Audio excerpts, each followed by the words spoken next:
अस्सलाम वालेकुम। कैसे हैं आप सब? खैरियत से हैं? उम्मीद करती हूँ आप सब खैरियत से होंगे। अपना ख्याल रखा करें, मुझे भी दुआओं में याद रखा करें। तो आज मेरी कोशिश है आपको हलवा बना के दिखाती हूँ। गुड़ वाला हलवा को पुराने लोग जो थे गुड़ वाला हलवा बना के खाया करते थे, वो बहुत सेहत के लिए अच्छा होता था। तो चले बनाते हैं। आप ज़रूर इसको ट्राई कीजिएगा, बहुत मज़े का लगता है। तो जी सबसे पहले चूल्हे पे हम रखेंगे किसी भी बर्तन को। ये देखें, ये कप है, कोई भी कप आप ले लें। जितनी आपने सूजी लेनी है उतना आपने उसके, आप आधा कप सूजी ले रहे हैं तो 4 हिस्से आपने, 4 हिस्सों में यानी आपने पानी लेना है। आधा कप सूजी है तो इतना ही 4 जगह पे आपने पानी लेना है, ठीक है। यानी कि अगर आपने 2 दफ़ा लेंगे तो भर के डाल लेंगे। आधा कप सूजी है तो 2 कप भर के पानी का डाल लेंगे, ठीक है। अगर आपने हाफ हाफ करके लेना है तो 4 दफ़ा हाफ हाफ कप डाल लें। ले मैं डाल दे लगी हूँ। इतनी मैंने सूजी लेनी है, कप हाफ कप से ज़्यादा मेरी सूजी लूँगी। अभी मैं आपको दिखाऊँगी। तो ये पानी मैंने 4 दफ़ा इतना ही डालना है जी। ये 4 दफ़ा हो गया, यानी जितनी सूजी थी उतना ही 4 दफ़ा मैंने पानी डाल दिया है। तो फिर मैं थोड़ा सा एक्स्ट्रा पानी भी डालती हूँ। 1 कप डाल देंगे या हाफ कप और डाल दें, हाफ कप और डाल देंगे। यूँ हम नरम हलवा खाते हैं, सख्त नहीं खाते। कुछ लोग बड़ा सख्त हलवा बनाते हैं, वो अच्छा नहीं लगता। हलवा तो नरम अच्छा लगता है। पानी मैंने डाल दिए। 1 टुकड़ा जो है मैंने ये गुड़ का, इसको तोड़ के इसके अंदर डाल दूँगी। तो इसकी चाश हम बनाएंगे। चाशनी जब पक जाएगी तो फिर सूजी भूनेंगे जी। मैंने देखे ये गुड़ डाल दिया मैंने पैन के अंदर। तो इसको अब पकने देंगे। ये मेल्ट हो जाएगा पानी के अंदर। तो फिर हम इसको, मैं छान के आपको दिखाती हूँ। इसके अंदर ना गन्ने का जो होते हैं छिलके वगैरह, इसको पुनना यानी छानना ज़रूर चाहिए। इसको छानेंगे ये। तो ये देखें हमारी जो गुड़ की चाश है वो तैयार हो गई है। गुड़ थोड़ा मुझे कम लगा था, टुकड़ा इतना सा मैंने और डाल लिया है। आप कम देख लें, चेक करके आपको मीठा कम लगे तो आप भी डाल सकते हैं, ठीक है। अब ये देखें, दूसरे बर्तन में चाश को मैं ऐसे पुन लूँगी। इसको पुनना ज़रूर चाहिए, कोई ना कोई चीज़ इसके अंदर हो सकती है। ये देखें कितना इसके अंदर से गंद है, ये देखें। और थोड़ा सा नीचे से मिट्टी भी होती है, इसको नीचे ऐसे ही देखें रहने दे, इतना सा रहने देते हैं। ये देखें इसके अंदर भी आप देख सकते हैं, ठीक है। इसलिए इसको भूनना ज़रूर चाहिए। अब हम सूजी भूनते हैं, दूसरा बर्तन रखते हैं। ये पैन हमने रखा हुआ है। तो और घी जो है देसी तो नहीं मेरे पास, आप भी डालडा, ये डालडा घी है। तो 1 चम्मच भर के, ये देखिए आप देख सकते हैं भरा हुआ है, ठीक है। अगर आपके पास देसी है तो आप देसी डाल लें। देसी तो क्या, देसी घी की तो क्या ही बात है, ठीक है। तो ये देखें इस तरह घी डाल लेंगे। ये मेल्ट हो जाए तो हम सूजी डाल देंगे।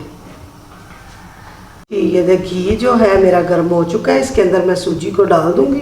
ये देखें मैंने सूजी रखी हुई थी छान के। बिस्मिल्लाहिर्रहमानिर्रहीम।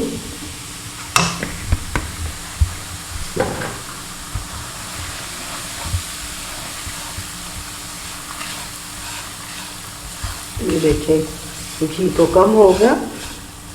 1 चम्मच और भर के हम घी का डाल देंगे इसके अंदर। चूल्हे से हम इसको नीचे उतार देंगे। ये देखें 1 चम्मच मैंने और घी का डाल दिया।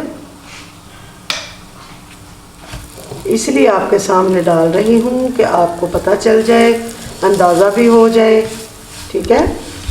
जो नए बच्चे सीखने वाले होते हैं उनको नहीं पता होता कि क्या करना है।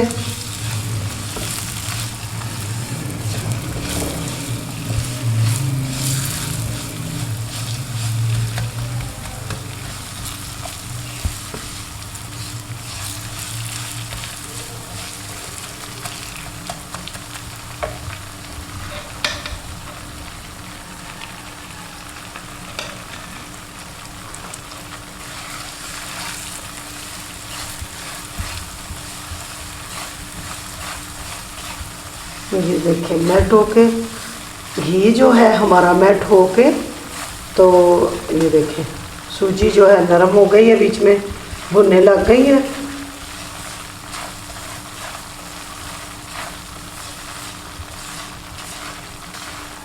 अगर आपके पास देसी घी नहीं है तो आप जैसे मैंने बनाने लगी हूँ, मेरा देसी घी ख़त्म हो चुका है, तो मार्केट से नया लाना था मैंने अभी, तो मैंने कहा कोई बात नहीं, इसका ही हलवा बना के आपको दिखा देती हूँ।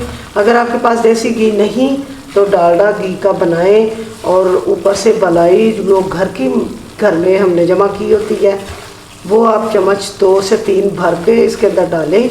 अभी मैं आपके सामने डालती हूँ, तो फिर कोई महसूस नहीं होगा कि आपने डालडे घी का हलवा बनाया है, बल्कि देसी घी का ही टेस्ट और जायका मज़ेदार हो जाएगा। अब इसको भुनने देंगे थोड़ी देर, फिर मैं आपको दिखाती हूँ। ये सूजी तो देखें आपका कलर चेंज हो रहा है, भुन रही है, तो घर की मलाई जो है मैं 2 से 3 चम्मच डाल दूँगी।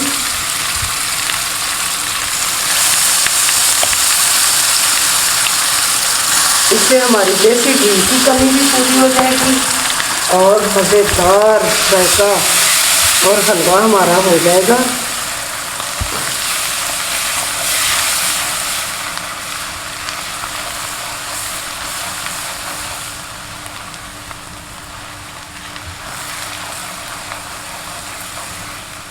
ये देखें पिंक हो चुकी है अब सूजी। कच्ची को आपने जब सफ़ेद होती है उसमें आपने पानी नहीं डालना, ठीक है, चाश नहीं डालनी, उसको अच्छा भून के पिंक करके गोल्डन, ये देखिए गोल्डन करके, तो फिर आपने उसको उसके अंदर चाश डालनी है। बिस्मिल्लाहिर्रहमानिर्रहीम। एकदम से मत डालें, थोड़ा थोड़ा डालें ताकि आपके हाथ के ऊपर चाश नहीं डले। ये स्टीम जो होती है ये बहुत तकलीफ देती है, ठीक है।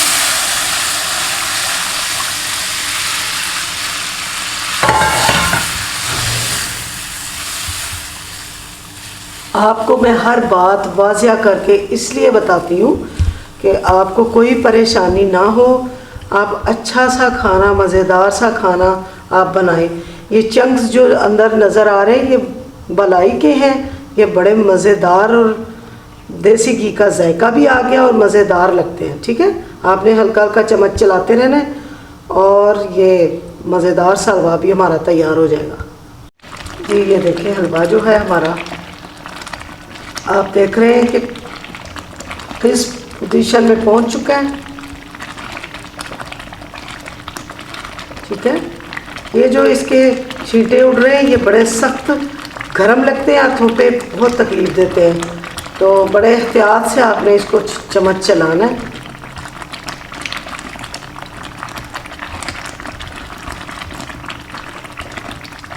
जी तो हलवा तो हमारा रेडी हो गया। ये देखें इसको डिश में निकालते हैं, बल्कि मैं इसको हॉट पॉट में डालती हूँ, ठंडा ना हो जाए। हाँ बिस्मिल्लाहिर्रहमानिर्रहीम। जी तो ये हलवे के ऊपर गार्निश के लिए मैंने ये बादाम कूट रही थी, तो ये कुटे हुए बादाम ऊपर डाल देंगे, फिर हम डाल देंगे पिस्ता। तो गर्मा गर्म मज़ेदार हलवा बनाएं, इसको खाएं, इंशाअल्लाह ताला आपको बहुत पसंद आएगा। मेरी रेसिपी को ज़रूर देखा करें और इसको शेयर करें, मेरी जो रेसिपी है आगे किस सबको शेयर करें, कमेंट करें, लाइक करें। शुक्रिया, जज़ाकल्लाह। दुआ में याद रखें। अस्सलाम वालेकुम, अल्लाह हाफिज़।